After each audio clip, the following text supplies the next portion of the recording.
En primer lugar, quiero daros las gracias a los asistentes por haber mostrado tanto interés por este encuentro. Por supuesto, a Iñaki, que es moderador habitual de los mismos.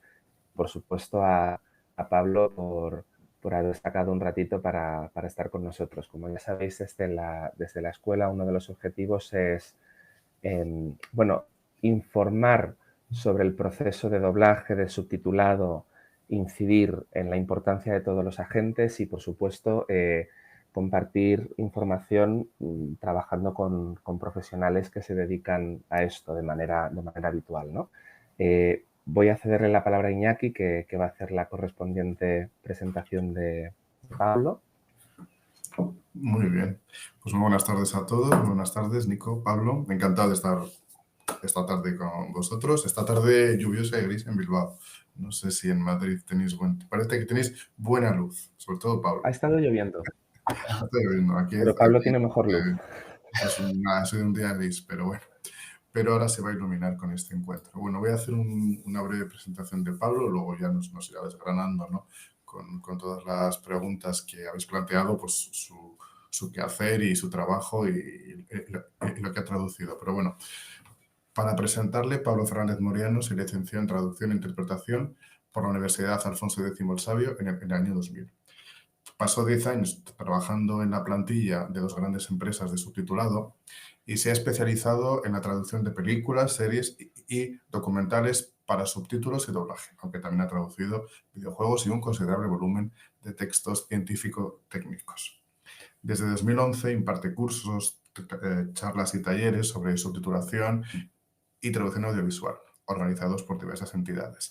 Y ha traducido obras como Sense8, La Cumbre Escarlata, La Forma del Agua, Cruella, Jungle Cruise, No mires arriba o Monstruos a la obra. Y ha ganado los premios Atrae en 3 ocasiones por la traducción para doblaje de Deadpool 2 y los subtítulos de El caso Sloan y Puñales por la espalda. Así que bueno, un currículum yo creo que da pie para que nos hables de muchas cosas. Bueno, ya sabéis que este encuentro se ha organizado en torno a las preguntas que habéis ido mandando vosotros. Es decir, nosotros lo que hemos tenido Nicolás y yo ha sido recopilarlas, juntarlas en torno a los temas que se iban abordando, porque es verdad que ha habido muchas preguntas que se referían a un mismo tema, ¿no? Y como son 10 preguntas, hemos hecho 10 temas. Entonces, bueno, la idea es que el encuentro sea de 1 hora. Entiendo que con todas las preguntas, o sea, con estas 10 preguntas que hemos seleccionado, aunque algunas preguntas tienen como subpreguntas, ya lo iréis viendo, con eso se cubriría la hora completa, pero bueno, si llega el caso, si alguien se ha quedado con las ganas de comentar algo, si hay alguna cosa que no se haya tratado en este encuentro, pues yo creo que no habría mayor problema, ¿no? en dedicarle unos minutos. Bueno, pues la primera en la selección que hemos hecho es casi una pregunta obvia, pero bueno, creo que puede dar pie a que nos cuentes mucho sobre tu trayectoria. Y es cómo empezaste en la traducción audiovisual y cuáles fueron tus primeros pasos para adentrarte en el mercado laboral y cómo empezaste a adquirir experiencia. Vale, hola. Bueno, pues muchas gracias por contar conmigo para este coloquio, este interrogatorio. Sí, más interrogatorios.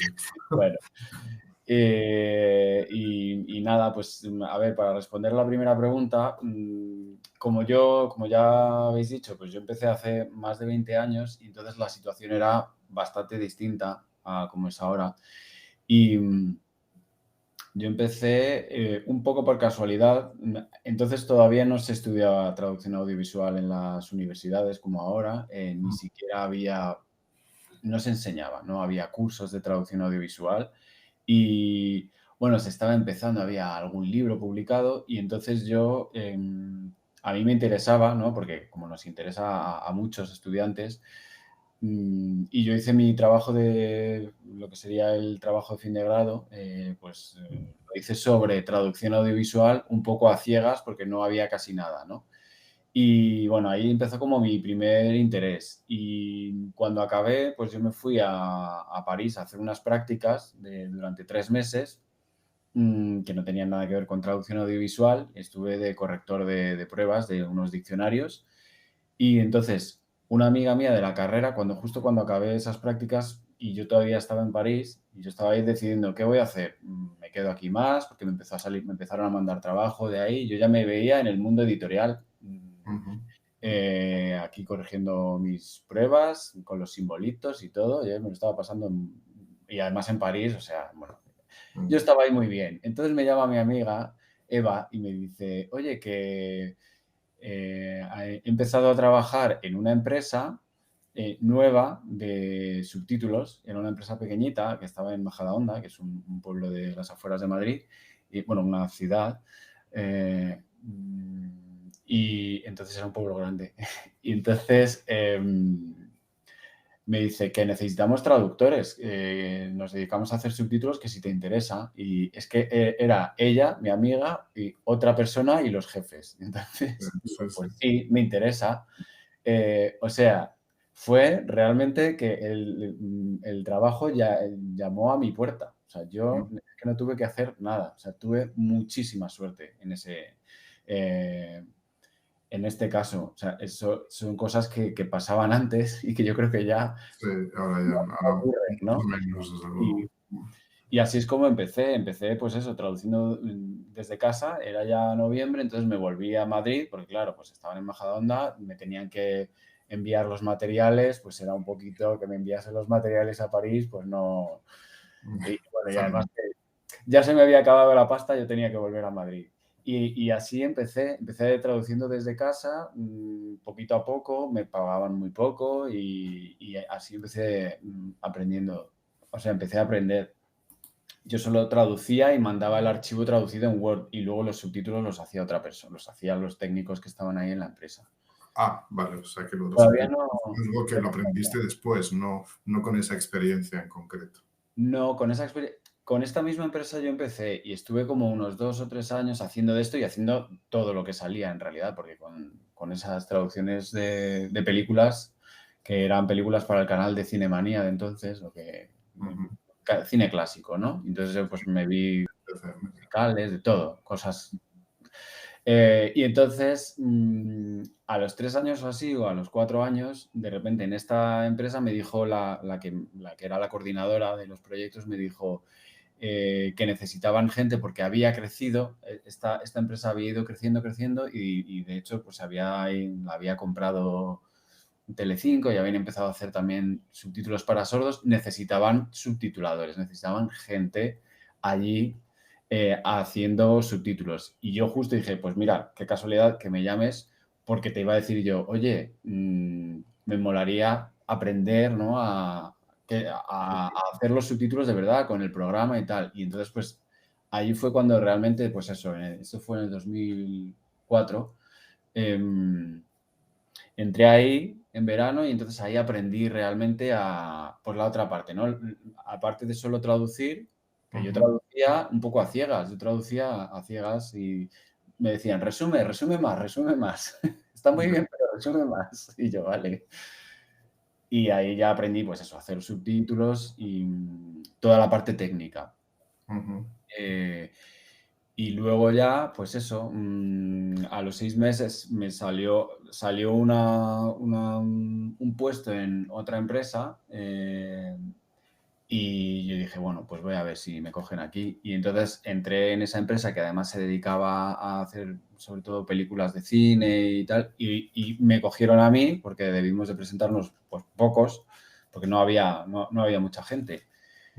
Y ahí ya dije, bueno, pues me quedo otro añito, aprendo todo lo que sea y ya me vuelvo a mi vida de autónomo, que yo estaba de autónomo, claro, yo empecé siendo autónomo y lo que pasa es que, bueno, pues ahí ya me contrataron y un año, luego otro año, luego así, y estuve casi 10 años, hasta el 2014, en esa empresa. Estuve, pues eso, ahí aprendí de todo, ahí realmente fue donde aprendí, pues, bueno, todo lo que sé de subtítulos. Y bueno, esa es un poco la trayectoria. O sea, poquito a poco y con años. O sea, que esto no. Bueno, sí, estos 6 meses que estuve en la primera empresa fue como un máster. Yo tenía a dos compañeras que me enseñaban y que decía, paraba y yo, ¿esto cómo lo haces? Este cambio de plano, ¿qué es mejor? Así, o sea, entonces yo aprendí con la práctica, ¿no? Con Y la tuve práctica. muy buenas profesoras. Ujú. Pero eran, pues eso, eran compañeras eran subtituladoras, no eran profes de nada, eran Ya, sí, sí. expertas en eso. Y eso sería un poco mi trayectoria. Muy Muy bien. bien. Muchas gracias, Pablo. Pasamos al siguiente bloque, a la siguiente pregunta, que es sobre la situación actual de la TAB y, bueno, del subtitulado más particularmente, ¿no? Es decir, la pregunta sería, ¿cuál es la situación actual de la traducción audiovisual y si es difícil en este momento encontrar clientes? Vale. A ver, la situación, bueno, como ya he dicho, ahora mismo es que ha cambiado bastante, ¿no? Desde hace 20 años a ahora, pues ha cambiado mucho. Sobre todo ha habido, lo sabréis, un gran crecimiento de productos audiovisuales con las plataformas, ¿no? Las plataformas de streaming. Empezó el boom con Netflix y luego ya todo lo que fue llegando aquí, ¿no? HBO. Y entonces, la situación actual es que ahora hay mucho más volumen del que había antes de trabajo. Entonces hay trabajo, desde luego, y hay mucho más. ¿Qué otra cosa ha ocurrido? Que, claro, ahora también pues, la gente está más formada en esto y ya, pues eso, hay cursos, se enseña incluso en las universidades. Entonces, pues por ese lado también hay profesionales mucho mejor preparados. Y otra cosa que ha ocurrido es, y esto es importante y siempre me gusta recalcarlo, la traducción audiovisual, siempre pensamos en un tipo muy concreto de producto que son los contenidos de entretenimiento, ¿no? Las series, las películas, ¿no? Lo que vemos en las plataformas, en Netflix o en el cine, ¿no? En la televisión, por supuesto. Pero luego también otro boom, por así decirlo, otro pequeño aumento bueno, pequeño o gran aumento de volumen de trabajo es que en realidad no solo se hacen vídeos de entretenimiento, sino se hacen vídeos de cualquier cosa. Entonces, cualquier empresa que tenga redes sociales, que tenga una cuenta en Instagram o un canal de YouTube o que tenga presencia en Internet, presencia en redes, es que todos son ahora vídeos, ¿no? Y entonces estos vídeos también muchas veces, pues eso, se subtitulan o incluso se doblan. Esto también es traducción audiovisual. Que a lo mejor no suena tan glamuroso como traducir la última de Marvel, pero vamos, es que la última de Marvel la traduce una persona en España. Entonces, hay muchísimo material primero, muchísimo material de entretenimiento y segundo, muchísimo material que no es de entretenimiento y que es, pues eso, de todo tipo de clientes. Entonces, bueno, conclusión, que hay muchísimo trabajo y que, por suerte, pues tenemos mucho donde buscar, ¿no? Y sí que, bueno, ya adelantando eso, una cosa importante es no obcecarse, ¿no? En decir, pues yo quiero traducir en las películas de Marvel o de, yo qué sé, de cualquiera, ¿no? Películas de cine o quiero traducir series o quiero traducir para Netflix. Bueno, pues hay mucho más que eso, ¿no? Entonces, bueno, no sé si he contestado así con esto un poco la pregunta o si... Esto sería un poco la situación actual a grandes rasgos, como la veo yo, ¿eh? Sí, yo creo que la pregunta queda contestada, ¿no? Sí, sí. Pues pasamos al siguiente bloque, que ya es un poco entrar en aspectos como el día a día de la profesión. Y No, perdón, trabajo como autónomo. Vale, pues entonces, bueno, tú antes comentabas que en el primer trabajo, bueno, en aquella empresa sí que te contrataron, o sea, en la Mm. segunda empresa, no sé que tienes un contrato, pero que bueno, que has sido autónomo durante mucho tiempo. Entonces, ¿cómo podemos empezar como autónomos en el mundo de la TAP? ¿Cuáles son los pasos que hay que seguir? Los pasos que hay que seguir para empezar como autónomo, pues, bueno, no sé si el primer paso, es decir, darse de alta en autónomos, pero, a ver, pues, como los primeros pasos como autónomo son difíciles. No voy a engañar a nadie, ¿eh? Entonces, un poco sí que sirve mi primera experiencia como eso, que yo el trabajo que tenía como traductor audiovisual era un volumen muy poquito, muy pequeñito, vamos. Entonces, bueno, aparte de, por ejemplo, si queremos centrarnos en traducir pues para estudios de doblaje o para estudios de subtítulos, ahora mismo con Internet lo que se puede hacer es, pues eso, el típico barrido de empresas que se dedican a esto, preparar bien tu currículum. El currículum es importante, o sea, no... mucha gente también, mucha gente que está empezando, pues le da un poco de vértigo eso de mandar un currículum vacío, ¿no? Porque no tengo experiencia, entonces me piden experiencia y es una pescadilla que se muerde la cola, ¿no? Pero si tú en el currículum no hace falta que pongas, he traducido en tales obras, ¿no? O sea, no, cuando ya las tienes, pues sí, las puedes poner, ¿no? Pero tú con que pongas que tienes conocimientos de subtitulación o doblaje, o que has hecho X cursos, que ofreces tus servicios, o sea, esto, además, bueno, el currículum, pues con que sea una hoja, una hoja en la que digas pues tus campos de especialidad y los servicios que ofreces, es eso, es más una tarjeta de visita que un currículum académico con año, empecé de tal fecha a tal fecha, hice no sé qué, ¿no? Y eso, seleccionar la información relevante para cada empresa. También otro consejo que, vamos, además yo estoy hablando, no son todos, yo estoy más o menos repitiendo lo que he oído muchas veces, pero que es así, ¿no? Es lo que funciona. Cuando tú quieres pedir un trabajo o presentar tu currículum a una empresa, pues no sirve de mucho que lo envíes a info@. Entonces, deberías intentar enterarte de quién es la persona que se encarga de seleccionar, no solo seleccionar el personal, sino de la persona que se encarga de seleccionar traductores o subtituladores o lo que te interese, ¿no? Mm, ¿Qué más? Más así para empezar, pues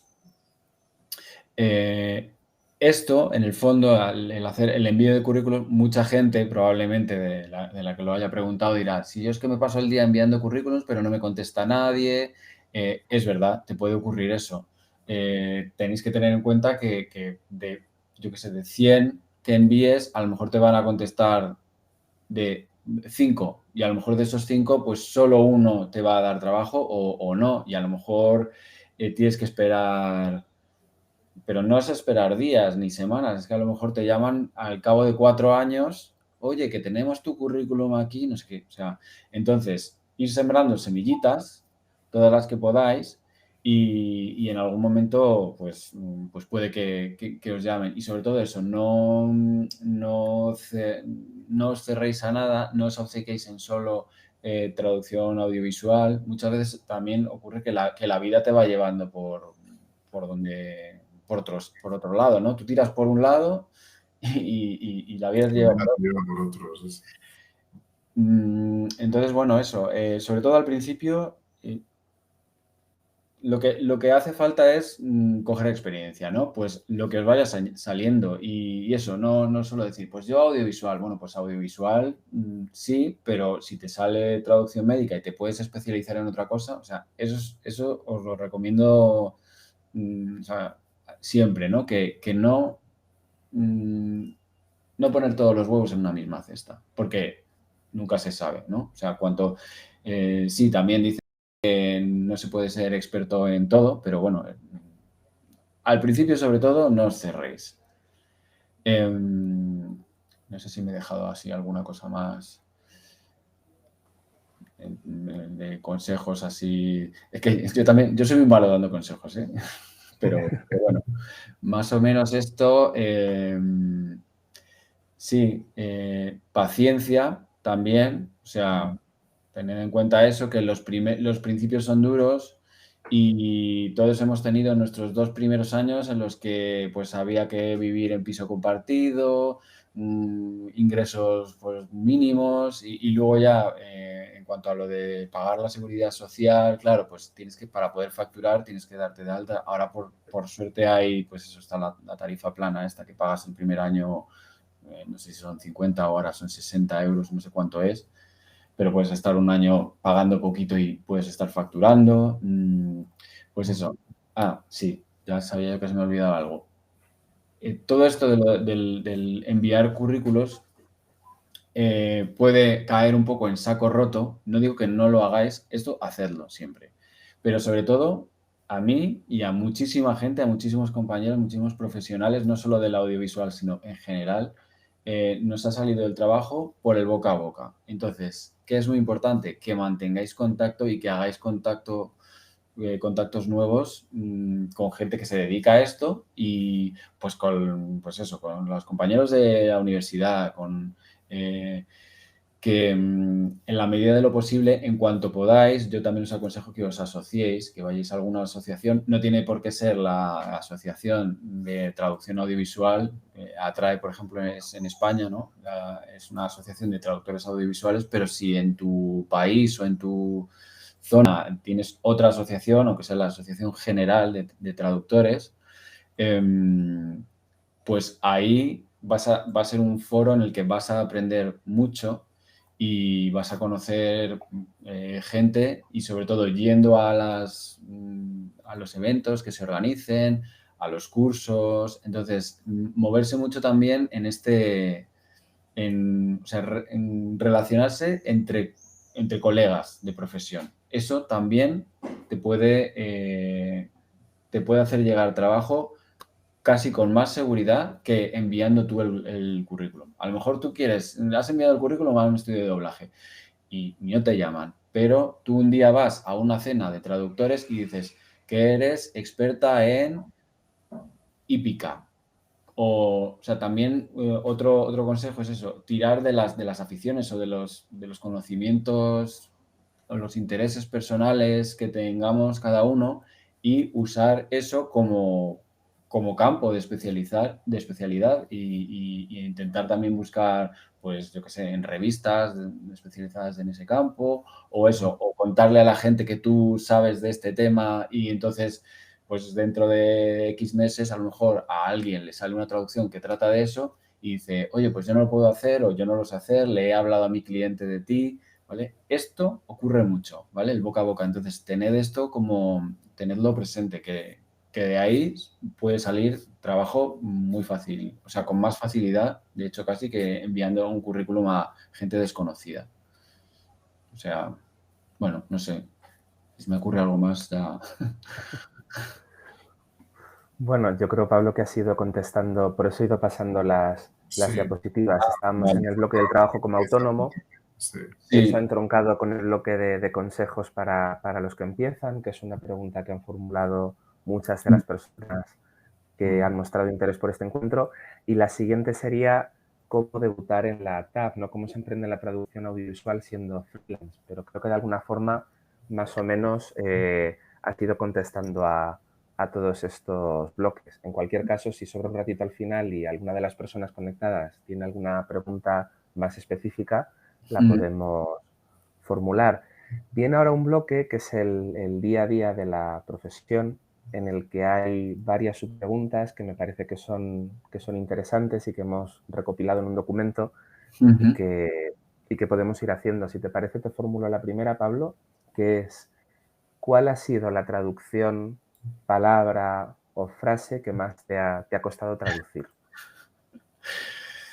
Pues a ver, esta es un poco pregunta trampa porque yo cada vez que creo que hay veces que me pregunto, esto ha sido lo más difícil que he tenido que traducir. Luego la siguiente me llega y supera eso, ¿no? O ya, o se me olvida. Entonces yo lo que he ido haciendo últimamente ha sido apuntarme cosas y yo eh, no sé si tengo algún ejemplo concreto, pero lo que sí tengo es obras en las que he trabajado. Yo últimamente he trabajado en dos cosas en concreto que me han puesto a prueba. O sea, una de ellas fue una serie musical que se llama Jungle, que está en Amazon, y me encargué de los subtítulos. El doblaje no lo he hecho yo, pero me encargué de los subtítulos. Entonces, esta era difícil por muchas cosas. Principalmente, yo tenía que, además es que me habían pedido adaptar las canciones. Bueno, de hecho, esto en el curso de canciones lo vimos, ¿no? Y entonces tenía que, pues eso, no hacer una traducción literal como te piden a veces, que es simplemente una traducción que no tengas que rimar ni buscar métrica ni nada, sino que tenía que adaptarlo en la medida de lo posible, con lo cual tardaba mucho más. Y la dificultad añadida de esto era que era rap, con lo cual hablaban súper rápido, no solo en las series, sino sobre todo en las canciones, y además era un lenguaje, o sea, un dialecto, vamos, o una variedad del inglés, que es lo que llaman el London Multicultural English, eh, que es, bueno, el idioma que está como influido, es el inglés que hablan los descendientes de jamaicanos e inmigrantes, ¿no? Pero que ahora mismo ya no solo hablan los descendientes de jamaicanos, sino que es como el slang de la calle. O sea, es lo que hablan, pues eso, en estas series también salían blancos, ¿no? La mayoría eran de raza negra, pero sobre todo había muchos blancos, o sea, había alguno y hablaban todos igual, o sea, y entonces de esto había el Jamaican Creole, el que lo llaman también, ¿no? Eh, había un montón de palabras que es que no había forma de, primero para entenderlo ya costaba, pero luego la transcripción estaba regular a veces, no lo habían entendido bien. Hay veces que, bueno, para quien no lo sepa, a veces cuando nos mandan los guiones están comentados, están anotados y te explican pues, expresiones, referentes culturales y cosas así, dificultades, te las explican. Bueno, pues en este había alguna cosa, pero de todo el vocabulario que utilizaban no había casi nada. Entonces yo tuve que remover ahí bastante, tirar de pues mira, otra de las utilidades de las asociaciones. Yo soy socio de SAPTEL, que es la asociación de, un poco el equivalente de ATRAE, pero en Reino Unido, pero bueno, no tienes por qué ser británico, ¿no? Para, pues eso, con que te dediques a la traducción audiovisual y no solo subtítulos, sino también cualquier modalidad, te puedes hacer socio. Y ahí entonces, pues en el foro que tienen, pregunté, oye, ¿alguien sabe de esto? Y entonces me salió una chica que sí, que tenía amigos, que lo hablaban y tal, pero aún así, bueno, fue un poco una odisea. Entonces, eso así como general, no, de esta creo que no tengo ningún ejemplo. Entonces, la dificultad fue eso, la adaptación y que hablaban muy rápido, entonces ya sabéis que los subtítulos tenemos que condensar y sobre todo la comprensión. O sea, no ya el hecho de traducir, sino el entender qué estaban diciendo, porque tienen 1000 palabras para decir pistola. Nosotros, por ejemplo, pues mira, eso era una dificultad que utilizaban como recurso la sinonimia, ¿no? en las canciones y decían pistola de 1000 formas. Y nosotros, pues, solo tenemos pipa y ya está. Realmente, que conozca a todo el mundo es la pipa, ¿no?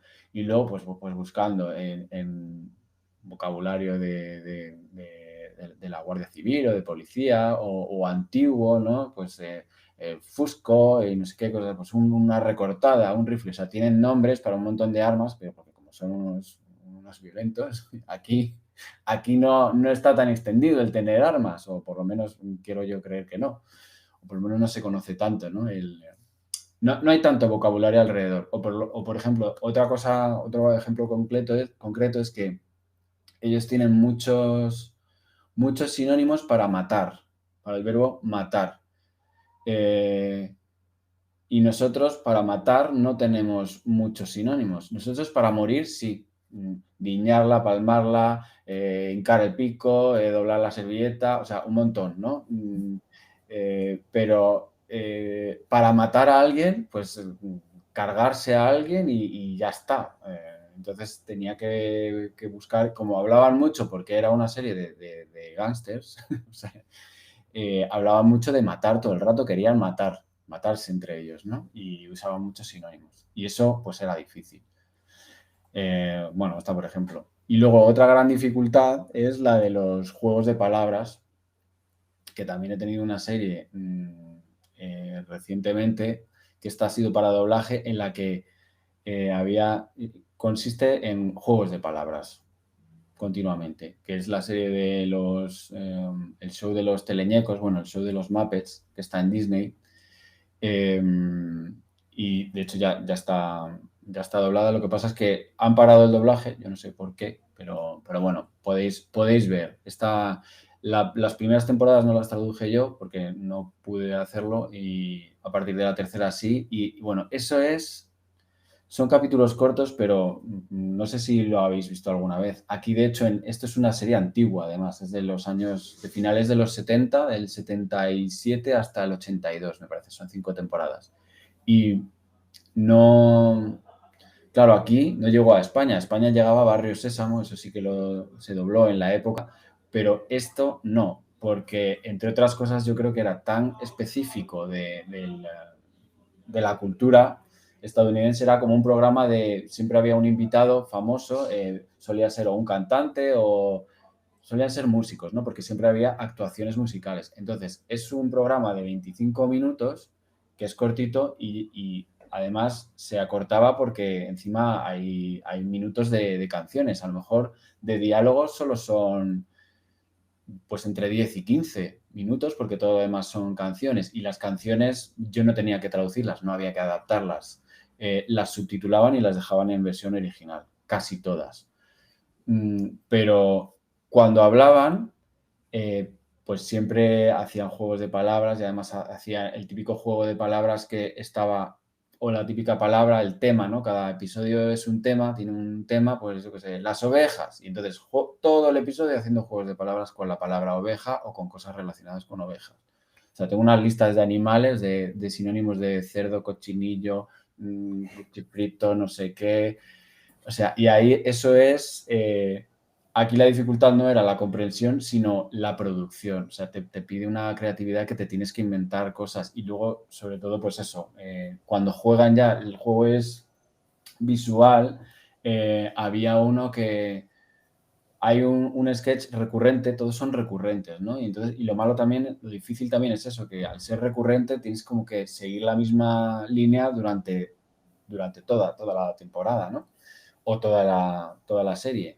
Frases que se repiten siempre y que funcionan siempre en inglés, pero que en español no funcionan siempre en todos los contextos. Y, por ejemplo, hay uno que es un señor que está dando las noticias, da una noticia chorra y algo de lo que dice, pues yo qué sé, hay una cosecha de calabazas, y entonces le caen calabazas encima.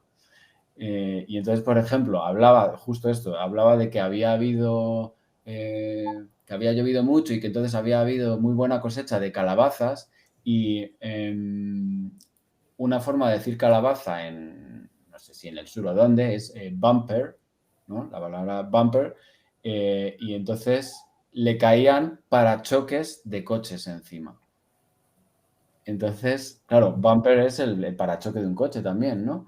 Pero claro, ¿cómo hilas tú que le caigan parachoques a uno si está hablando de calabazas? Bueno, pues por ejemplo, ese tipo de cosas son de las más difíciles. Y así, pues cada episodio una cosita más. Entonces, es un poco que eso al principio mola mucho, ¿no? Del tener que pensar juegos de palabras, pero cuando tienes que hacer 1 o 2 por semana, acabas ya con el cerebro así. Frito. Sí, un poquito frito, sí. Bueno, esto contaría yo de dificultades, por ejemplo. Que me he extendido un poquito, ¿no? Me he enrollado un poco con la pregunta esta. No, pero Muy, bueno, muy interesante. ha sido muy interesante. Ya estás respondiendo casi a qué es lo más difícil de traducir para ti, el humor o el slang propio de una región. Bueno, aquí no has hablado tanto del slang propio, pero bueno, sí, con la serie Jungle es un poco esa jerga, ¿no? O sea que los dos son muy difíciles, claro, cada uno en Sí, su contexto es muy complicado hacerlo, claro. claro, no sabría decir. Pues yo diría que a lo mejor el slang es difícil. Para mí no resulta difícil traducirlo en sí, sino entenderlo. Tienes que tener esos contactos o algo, pero luego una vez, pues sí, bueno, también es difícil porque hay veces que no hay equivalentes. Pero pues los juegos de palabras, yo diría que a mí me parece más difícil los juegos de palabras. Sí. Muy bien. Pues pasamos al siguiente bloque, al de las cualidades necesarias. Mira, haciendo un poco una relación con lo que estás diciendo. Una de las preguntas es ¿qué hay que saber aparte de la traducción para ser buen profesional en el ámbito de la traducción, ¿no? ¿Cuáles son los aspectos que deben tener más en cuenta los estudiantes de traducción o los recién licenciados que quieren? ¿Qué hay que saber? Bueno, pues a ver, hay pues bueno, en los cursos siempre también decimos, ¿no? Que hay que para ser traductor tienes que ser una persona curiosa. Tienes que tener curiosidad innata por conocer, por saber de todo. Te tiene que interesar un poco todo o por lo menos no te tiene que aburrir documentarte sobre cosas. Luego también hay que tener un poquito de cuidado con eso porque hay veces que, bueno, a mí me pasa que empiezas a tirar de un hilo y dices, madre mía, qué interesante es esto, y ya estabas buscando una palabra, pero de repente pues te pones y te lías y tienes que volver, ¿no? Pero bueno, eso sí, curiosidad, por supuesto, conocimientos lingüísticos y sobre todo amor, ¿no? por el idioma.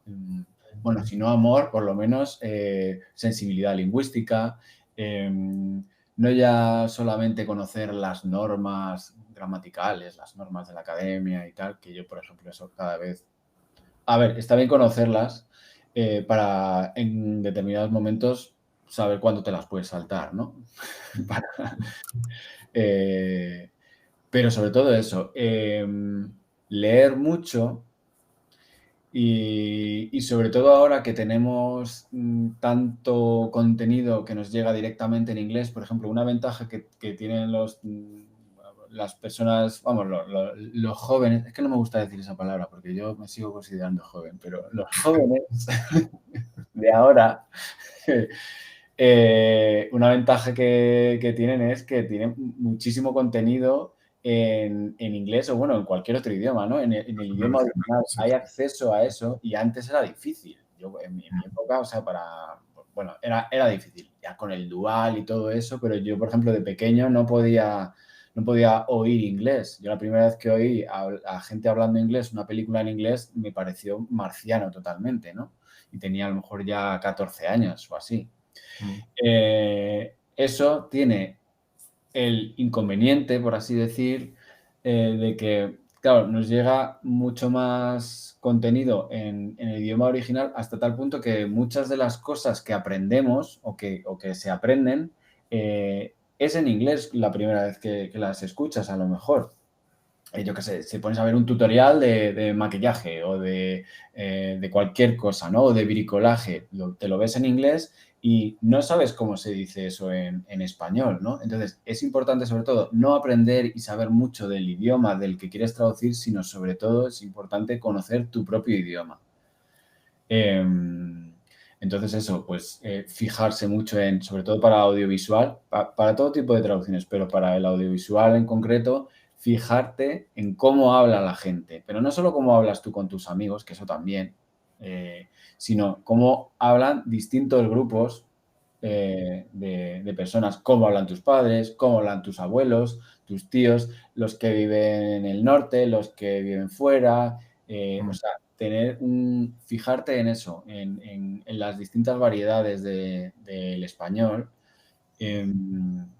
y saber luego aprovecharlo y también, pues eso, darte cuenta a lo mejor si tú eres de Galicia y tú toda la vida has dicho las cosas de determinada manera, pues también un poco viene bien relacionarse con gente de otras provincias para darte cuenta de que no en todos los sitios van a entender eso. Entonces también eso te ayuda también a tener una visión un poco más amplia de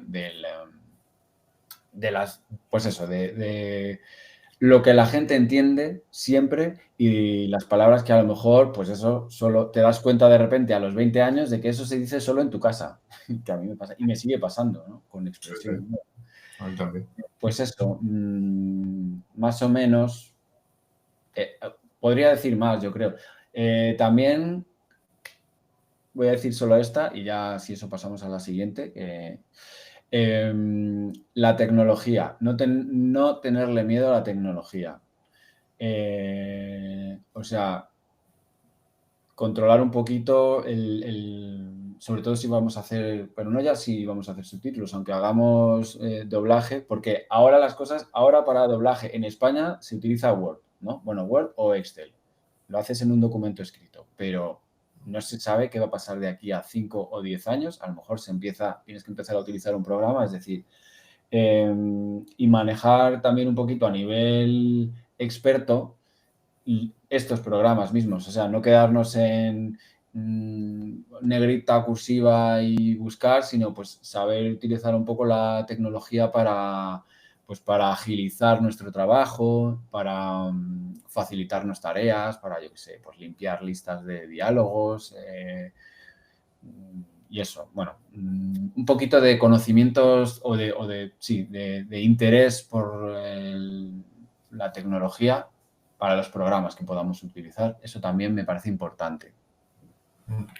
Muy bien, pues muy buenos consejos y muy buenas cualidades. Y ahora que hablas de tecnología, es una buena manera de, mira. de pasar a la siguiente pregunta, ¿no? Que precisamente es si sigue habiendo futuro en la traducción audiovisual. Yo me animo a decir que sí, y si las inteligencias artificiales de alguna manera acabarán influyendo en el trabajo en sí, ¿no? O en la carga de trabajo o en el flujo de trabajo. Sí, esto, bueno, está en boca de todos ahora mismo. Si hay futuro...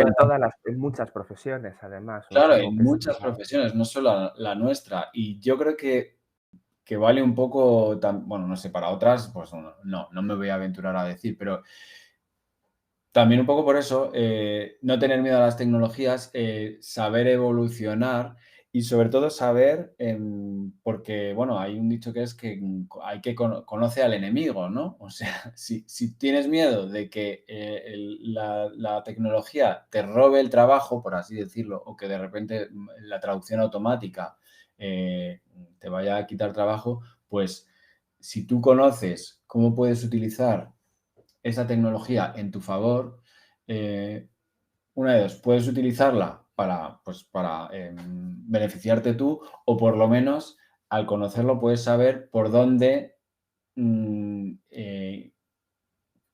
cómo protegerte, por así decirlo, para que no te la intenten colar. Por ejemplo, se sabe, o si no lo sabéis, pues es muy conocido el caso de que hay determinadas grandes empresas. Esto también es un poco la situación de la traducción audiovisual.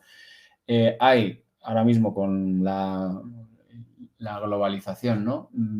Hay unas pocas grandes empresas, que es casi un oligopolio, no es un oligopolio, pero casi, que se dedican a hacer pues subtítulos, ¿no? O traducción audiovisual y mucho del volumen de las grandes plataformas pasa por esas empresas y algunas de ellas están tirando de tecnologías de traducción automática para, bueno, pues eso, para subtitular, y se está pidiendo la posedición de subtítulos.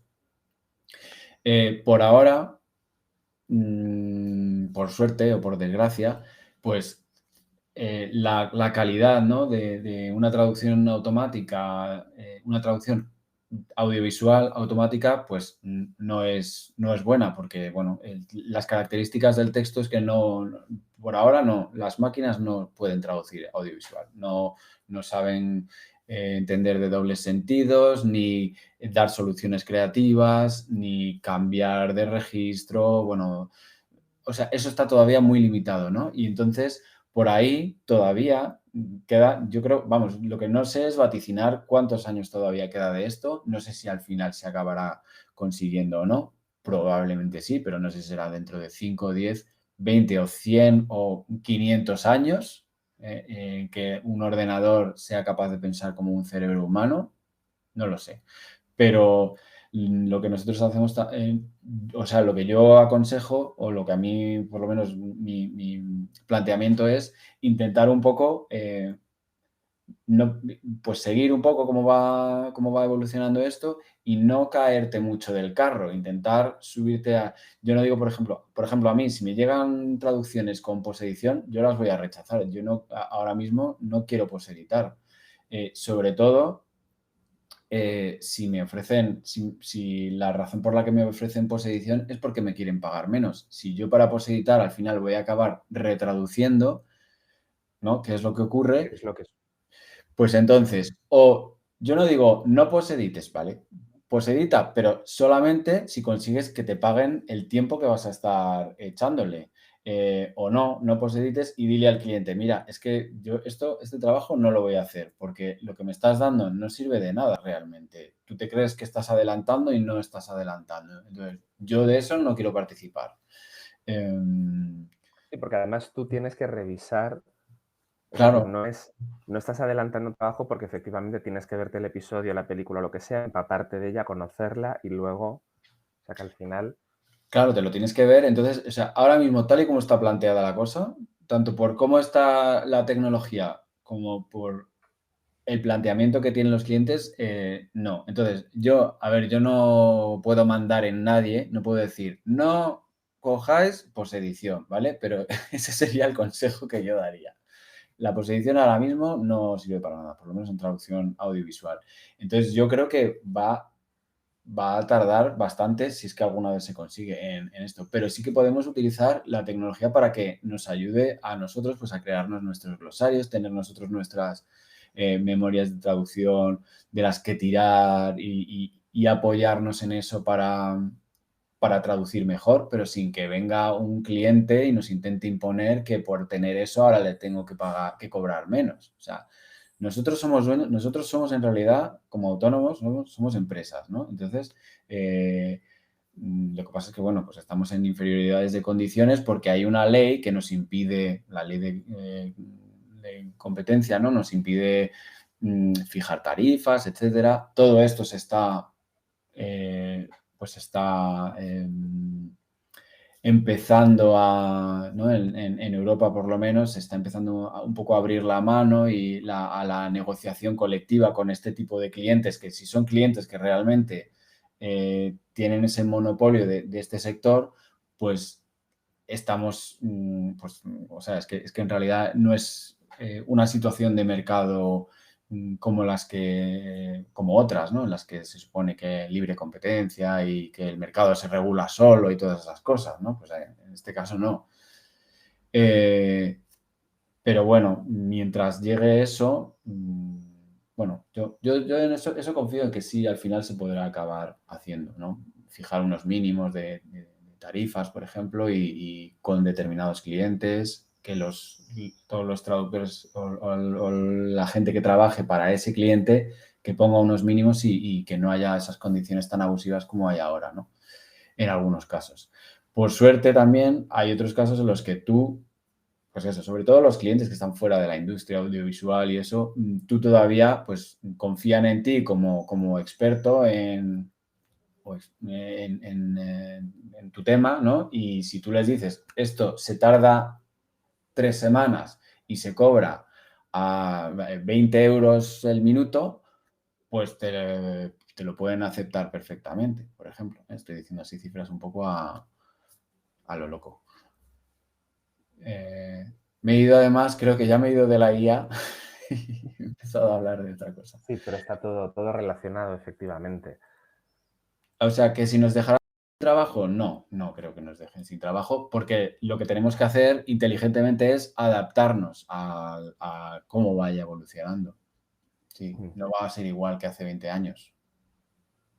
Sí, pero efectivamente, una cosa es que la tecnología sirva para apoyar ciertos procesos, ¿no? Pero otra cosa es que sustituya, ¿no? al traductor, y más en este tipo de traducción, porque entiendo que al final a lo mejor un manual de instrucciones, quizá ahí sí, no digo ni siquiera, ¿no? Pero porque puede haber mucha repetición o mucho, pero al final en un guión, algo que se traduce en un momento dado de una forma, luego se traduce de otra. Entonces yo veo especialmente complicado. Yo por ahora también, sí. La audiovisual, la literaria, cualquier traducción creativa en general. Sí. Está difícil. Bueno, Muy bien. pasamos al siguiente bloque. A la pregunta, sí, al bloque 9. Procesos de doblaje subtitulado. Claro, aquí hay subpreguntas, ¿eh? Sí, pero bueno.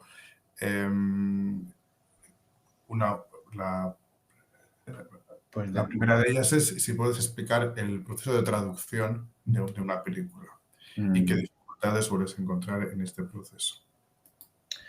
El proceso de traducción de una película, bueno, para doblaje, para subtítulos. En principio, a ver, es que esta es una pregunta general. Luego, ¿no? una pregunta. Bueno, a ver, en general.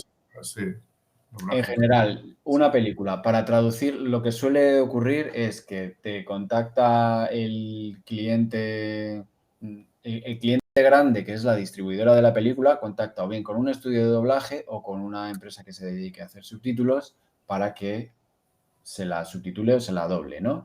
Entonces, si es un estudio de doblaje, pues el estudio te llama al traductor y entonces participan. Antes tiene que haber habido alguien que haya transcrito el guión. Lo que se hace es se trabaja con el vídeo y con el guión transcrito. En algunas ocasiones puede que no haya guión, pero entonces si tú trabajas y traduces sin guión, tienes que cobrar aparte, ¿no? O sea, porque es más difícil, tardas más tiempo y aunque no te pidan una transcripción como tal, tú traduces de oído, pero vas a tardar más tiempo. Entonces eso lo tienes que tener en cuenta a la hora de cobrarlo. Entonces hay pues un guión y la imagen, te mandan el guión y la imagen, tú te ves, lo ideal es verte primero la película entera para ver de qué va la cosa. Si es una serie, esto suele ser más difícil porque te suelen ir mandando, no la tienen hecha, sino que a lo mejor te mandan el primero, luego el segundo. Hay veces que sí, pero pues a lo mejor no te da tiempo a verte toda la serie antes de... Lo ideal es ver toda la obra primero para tener la visión general y luego ya empezar a traducir. Hay veces que por tiempos no se puede hacer, pero bueno. Y nada, pues en el caso del doblaje se hace una primera traducción y luego hay que adaptarlo a los movimientos de las bocas, lo que se llama la sincronía labial y temporal, ¿no? Y esto lo puede hacer o bien el traductor o lo hace el ajustador o la persona que ajusta o que adapta, ¿no? Que si no es la persona que traduce, pues es quien dirige luego el doblaje, ¿no? Entonces, una vez que se traduce, se adapta el guión y con ese guión adaptado ya se entra en la sala de grabación, se va al estudio, se convoca a los actores, se graba la película y resumidamente la película o la serie y ya en resumen, bueno, se hace una serie de revisiones y ya pues se puede publicar. Y en el caso de los subtítulos, pues es más o menos igual, solo que en vez de trabajar con Word, como he dicho antes, para hacer el guión de doblaje, pues se trabaja con un programa de subtítulos. Generalmente. Y ahora generalmente ya cada cliente, cada estudio, cada empresa de subtítulos tiene su propio programa, ya muchas veces está todo en la nube y pues tienes tu usuario, entras ahí y ahí no te tienes que bajar el material en tu ordenador, no trabajas, lo tienes todo, está todo en la nube, lo controlan así, entonces eso es como les da más seguridad, ¿no? Y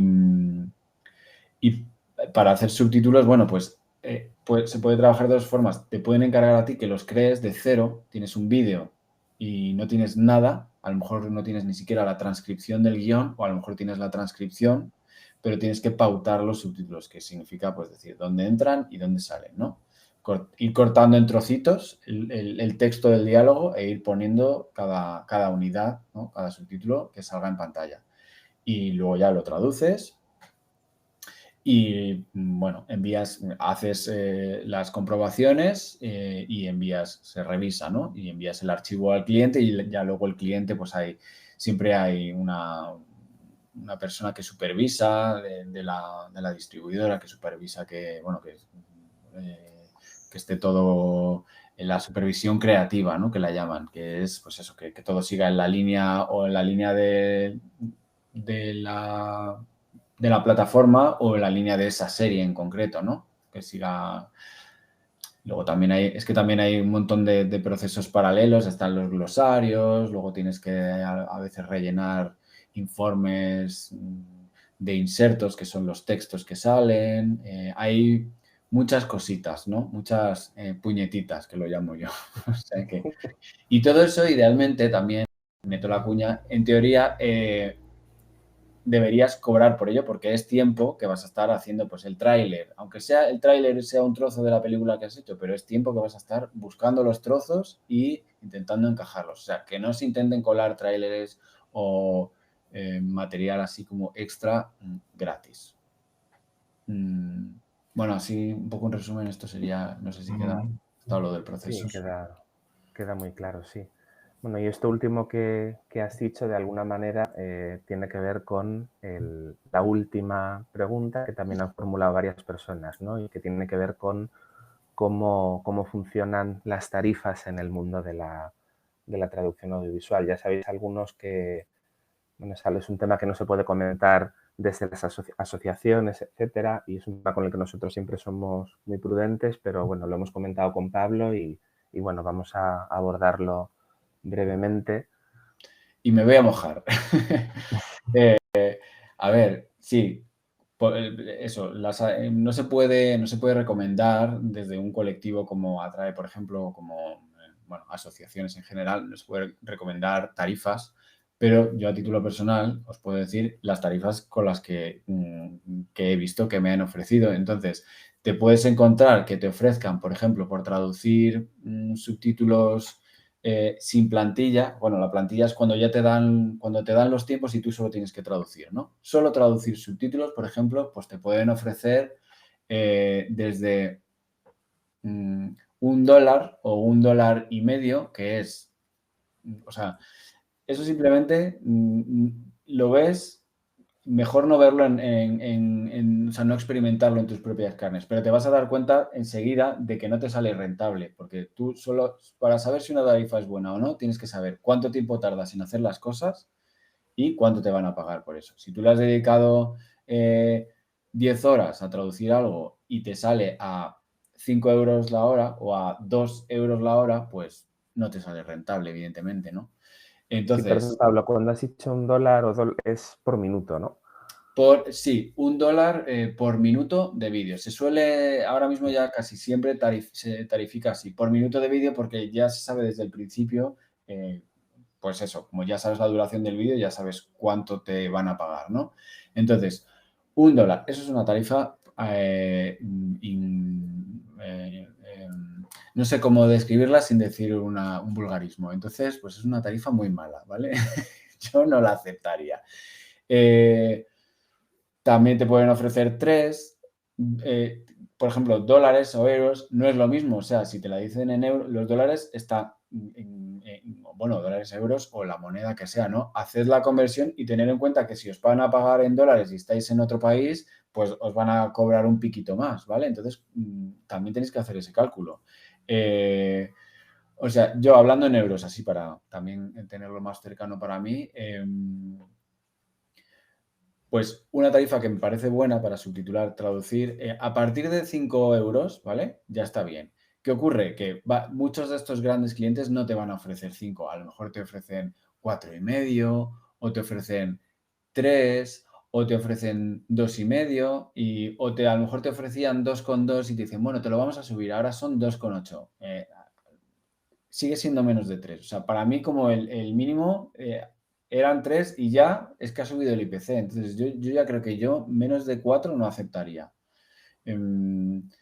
Y por el otro lado, por arriba, con clientes de estos grandes, por ejemplo, pues para las series estas así un poco que quieren, para las que me han pedido a mí que las traduzca, pues yo he llegado a cobrar $8.50 por minuto, ¿vale? Entonces, es que es eso, que depende del producto que sea, pues a lo mejor tienen más presupuesto para ese producto y luego está lo que tienen ahí más de batalla, por así decirlo, que es un planteamiento totalmente erróneo desde mi punto de vista, porque todo es susceptible de que lo traduzcan con calidad, ¿no? O sea, no tienen por qué cuidar más unas cosas que otras, pero bueno, esto funciona así. Entonces, eso, oscilarían un poco entre eso, entre los 2 y los 8 euros, pongamos, por minuto de vídeo, ¿no? En subtítulos. Pero vamos, que también hay gente que cobra 12 o que intenta. Entonces, tú intenta tirar siempre por lo alto, que para que te digan que no, ya hay tiempo, ¿no? O para que te digan, no, pues nosotros pagamos menos, ¿vale? Así como orientación, yo creo que más o menos, sobre todo hace el cálculo de eso, cuánto tardas en hacer el trabajo y a cuánto te sale la hora de lo que te están pagando. Y te darás cuenta de que te están pagando muy poca. Y entonces es cuando dirás, vale, me merece más la pena irme a clientes directos o un cliente farmacéutico que el contenido es un rollo, pero me manda unos vídeos que yo pues me sé el vocabulario y no sé qué y les cobro a 15 el minuto o a 20, por ejemplo. Y te lo aceptan porque son empresas que están acostumbradas a soltar la pasta. Yo creo que, no sé, podría, no he hablado del doblaje, pero es un poco así. O sea, en doblaje también Me imagino que es similar, ¿no? rangos. Sí, en doblaje pues también están por minuto y es un poco igual, o sea, más de lo mismo. Para cine, por ejemplo, se paga mucho más que si esa misma película va para vídeo. Por una serie de razones que no tienen que ver con la traducción en sí, sino con los procesos técnicos que vienen después. Y ahora mismo, pues no es así. Yo también confío en que eso cambie en el futuro, que paguen igual que lo que se paga en cine, pero para todo. Claro. Es que como veo que ya Es lo mismo, quiero enrollar más porque no quiero ocupar así mucho más el tiempo, pero se podría hablar mucho más de tarifas. Sí, me imagino. Pero bueno, yo creo que como una primera aproximación al tema queda muy claro. Bueno, hemos hecho un recorrido, yo creo que bastante completo por las preguntas que habíamos seleccionado. Hemos intentado cubrir todo lo que hemos podido. No obstante, si hay alguna persona que quiera hacer alguna pregunta en concreto, podría hacerla ahora. Veo que alguien me está escribiendo desde hace un ratito. Entonces, hay una pregunta de Claudia que me quedó la inquietud de cómo resolviste la lluvia de bumpers. A mí también, es verdad. Sí. Lo reconozco. Qué fallo, porque no lo sé. Bueno, ahora a buscarlo. Lo de bumpers. A buscarlo.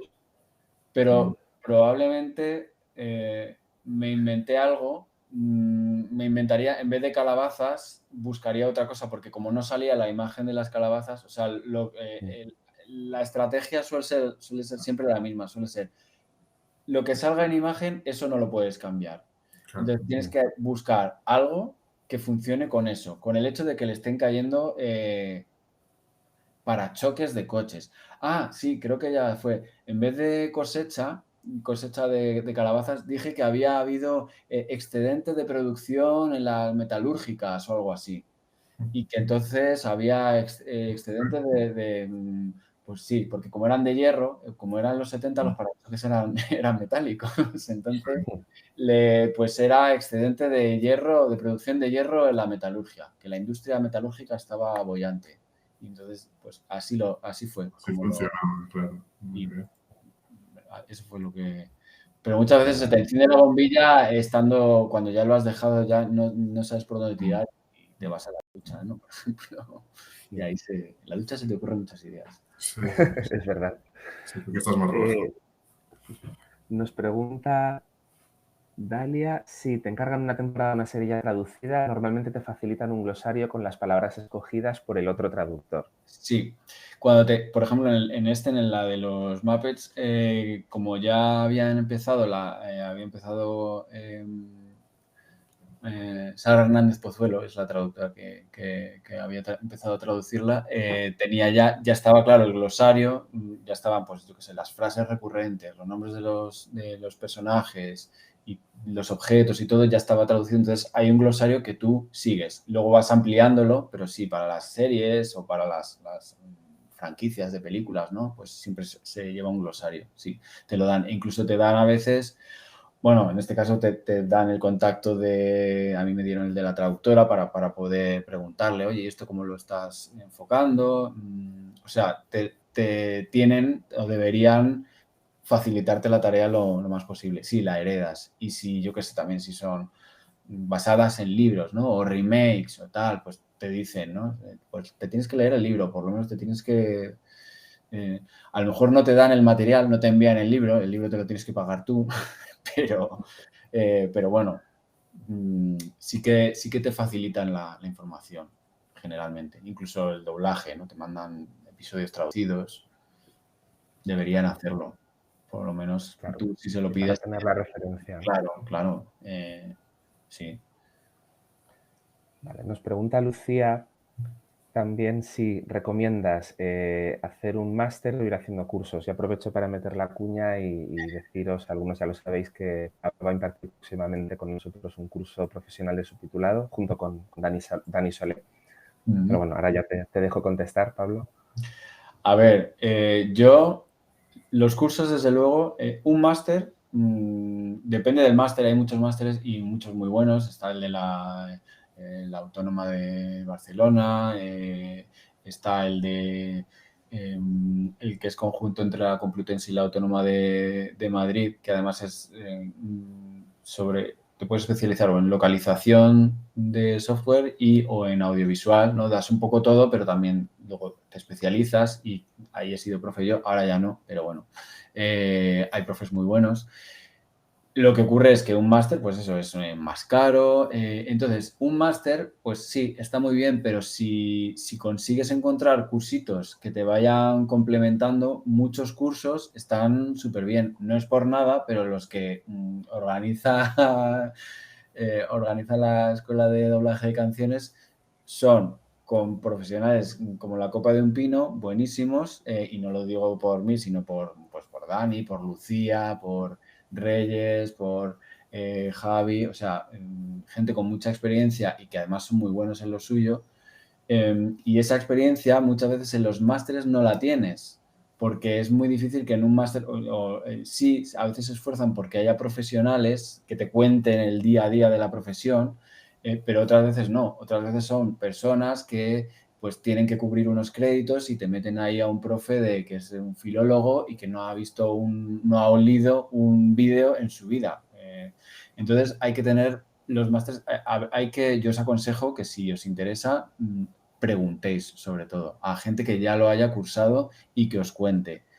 Y el máster yo realmente una ventaja, pues sí, tienes prácticas, haces prácticas en empresas, pero a lo mejor esas empresas pues no son de traducción audiovisual y te llevan por otros derroteros, que también está bien.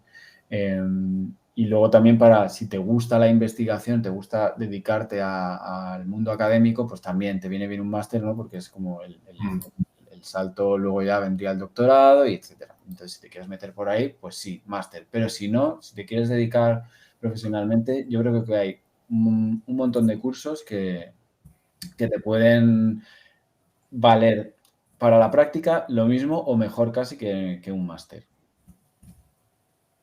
Y encima no son tan caros.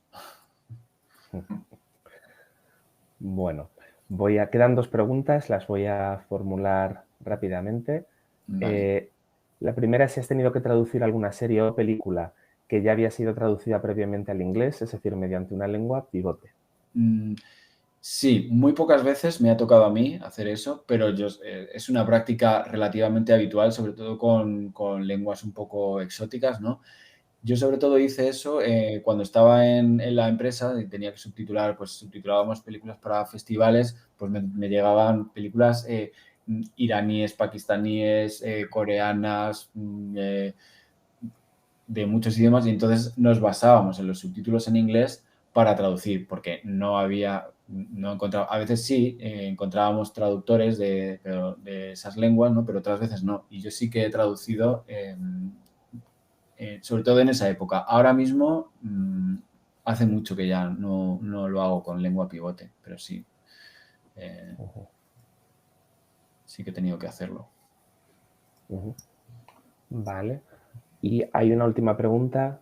A ver, algunos productos audiovisuales tienen un componente cultural tan fuerte que a veces resulta casi imposible traducir sin que el producto resultante en lengua meta sufra y no resulte tan disfrutable para un espectador hispanohablante. ¿Cómo recomiendas proceder sin caer en una naturalización que resulte excesiva? Pues esto es un poco el caso que os contaba por mi experiencia con el de los teleñecos, ¿no? Pues como puedas. O sea, es que yo en este caso lo he intentado hacer, mantener al máximo posible, pero es que, por ejemplo, es que tira mucho de estereotipos. Era una época en la que además, pues eso, estaba el español. Entonces el español sale bailando flamenco, pero le ponen música, dice, es español, pero en realidad le ponen un sombrero mexicano. Es que incluso visualmente yo he tenido que hacer como saltos diciendo, es que a un público español tú no le puedes decir que esa persona es española porque no va vestida claramente como un mexicano. Entonces, es difícil que no sufra. O sea, por lo menos yo, con mis recursos, con mi cabeza, no se me ocurre una solución en la que se pueda hacer perfectamente, sin que la lengua meta sufra. Va a sufrir. Puedes intentar eso, mantener la cultura original al máximo y solo, pues eso, adaptar cosas. Pero, por ejemplo, en esta es que hubo que adaptar bastantes porque, bueno, sobre todo porque además hacían juegos de palabras. Entonces es que te tenías que inventar, ya como ya estás en el mundo de la invención, todo el rato inventando, pues ya adaptar una cosa más, pues qué más da. Pero claro, si tú ves esa serie, la ves subtitulada, que yo no he podido, pues no he tenido tiempo, pero tengo mucha curiosidad de ver, sí que he podido ver los subtítulos y claro, hay cosas que subtitular eso tienes que ser mucho más fiel, ¿no? Porque, claro, la gente que entiende el inglés va a decir, ¿qué me estás contando? Estás oyendo. Difícil. Eso sí que es difícil, no se lo deseo yo, que creo que la traductora es Lía Moya, por ejemplo, o sea, me parece que vi, por lo menos a los que vi, que es también una muy buena subtituladora y vamos, tiene que haber sufrido bastante para hacer esos subtítulos. Entonces, no te sé decir, ¿eh? Yo creo que con cada producto hay que mirar un poco, intentar Claro, eso. ir viendo cada caso, ¿no?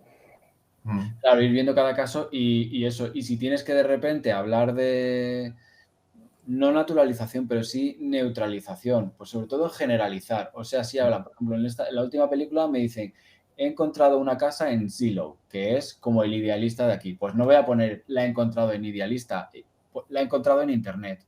O te mando un Venmo, ¿no? Que es nuestro Bizum. Pues te lo mando, te lo pago por móvil o algo así, ¿sabes? Siempre generalizar. Eso es lo más, sí, esa sería como la estrategia, para no naturalizar, para no hablar de cosas muy culturales de aquí, que dices, que ahí también tienen Bizum, y luego vas allí y no es Bizum, era otra cosa, ¿no? Pues Claro. eso, la generalización. Esa sería como la estrategia así que más funciona. Se pierde, no se pierde especificidad, pero bueno.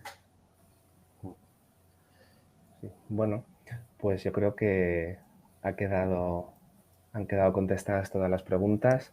Bueno, de nuevo, muchas gracias, Pablo, por tu tiempo, por contestar con tanto detalle a todo lo que te hemos preguntado. Es que me enrollo, supuesto, ¿no? Es una forma educada de decir que me enrollo. No, para nada. Al contrario. Y, por supuesto, gracias a los asistentes por querer pasar este ratito de martes con nosotros.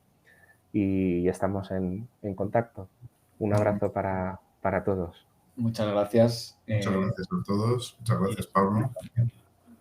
Gracias a vosotros y a los que habéis estado ahí por las preguntas.